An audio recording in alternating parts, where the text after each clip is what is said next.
alaikum. This is podcast number 4. Inshallah, we'll be covering chapter 6 this time around. So, part 6 is titled The First Translator of Al Quran. This chapter is about Salman al-Farsi.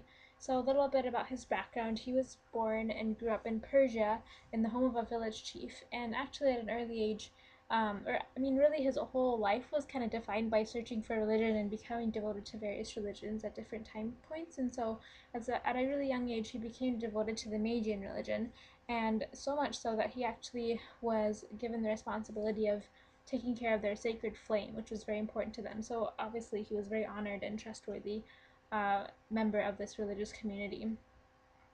So, in addition, Salman al-Farsi was also very known for his sharp intelligence, and although he was not Christian at the time, he used to impress the Christians by his great knowledge of religion, and especially by his concepts of the understanding of God. And so this is pretty impressive, actually, for to be able to impress Christians as somebody from a different religion.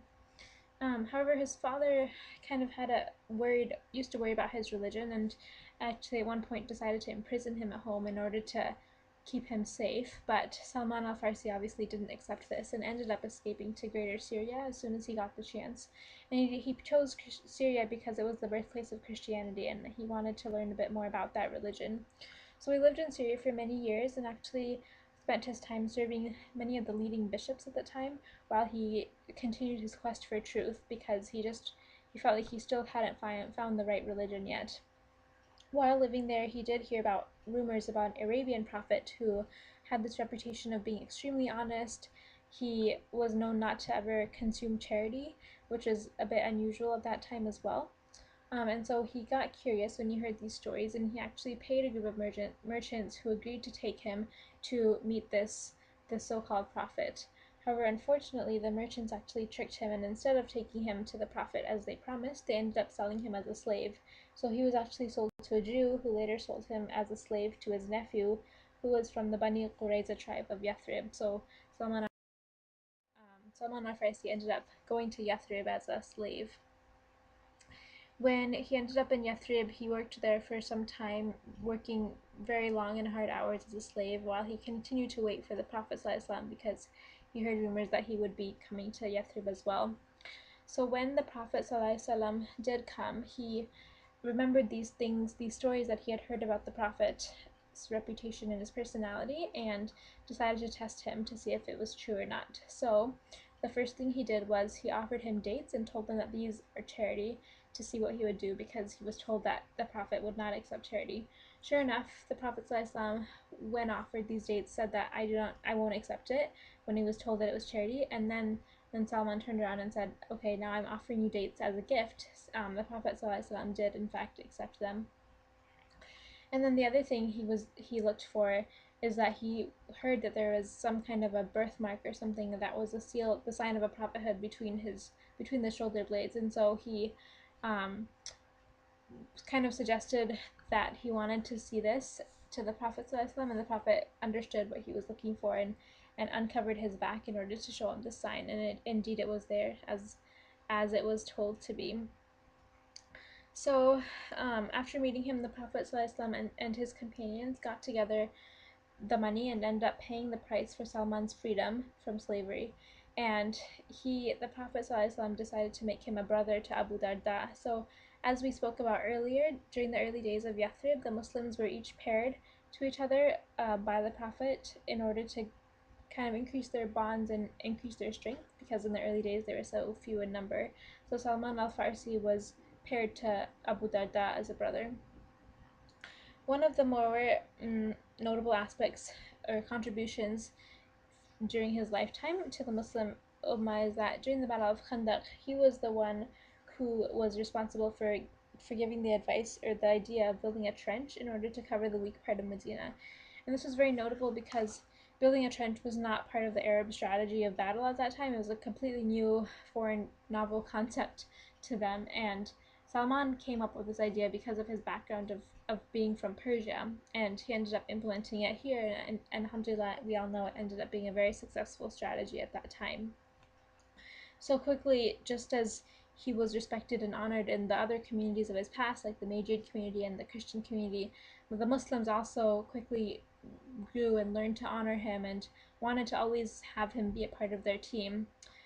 So there's one incident where a lot of the different Muslims were vying to have him on their group, especially during this battle.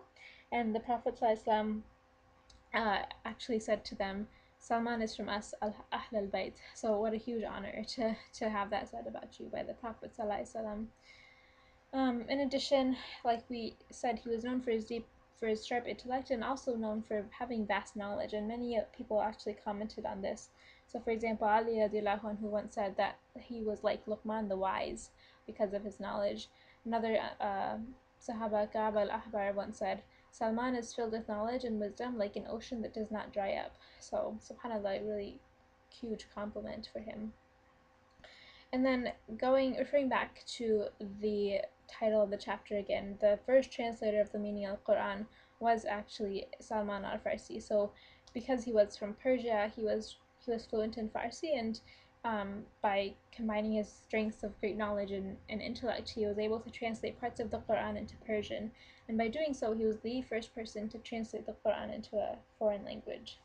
So definitely a great legacy to leave behind. Alright, so we're just going to go over these few review questions before ending. So what was the significance of the flame to the Majus, and which is referring to the Magian people?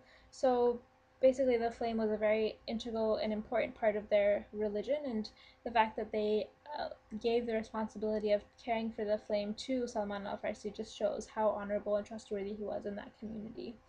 And later on that reflected in that he was also honored in the other communities that he became a part of, including the Muslims. What were the signs of the prophethood that Salman was looking for, and what was the last sign between the prophet's shoulder blades? So I'll combine these, and I apologize for the typo. So the signs were that he was told the prophet would not accept anything as charity, but he would accept gifts. And so when the Salman al-Farsi offered dates, when he said that it was charity, he wouldn't accept, and then when he said it was as a gift, then the Prophet ﷺ did accept the dates. And then between the shoulder blades, he was told that the Prophet ﷺ should have a sign of prophethood, some kind of a birthmark, and indeed he did see this present.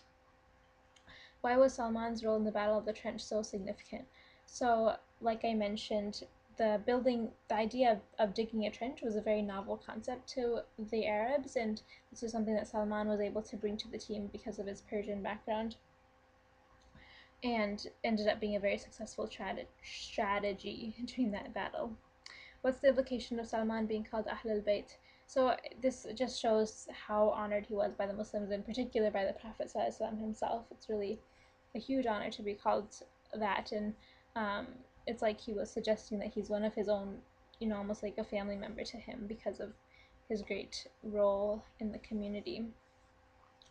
Alright, so we're going to end this video here. Inshallah, next time we'll cover chapters 7 and 8, which relate to each other a little bit. Alright, barakallahu li wa lakum. Assalamu alaikum wa rahmatullah.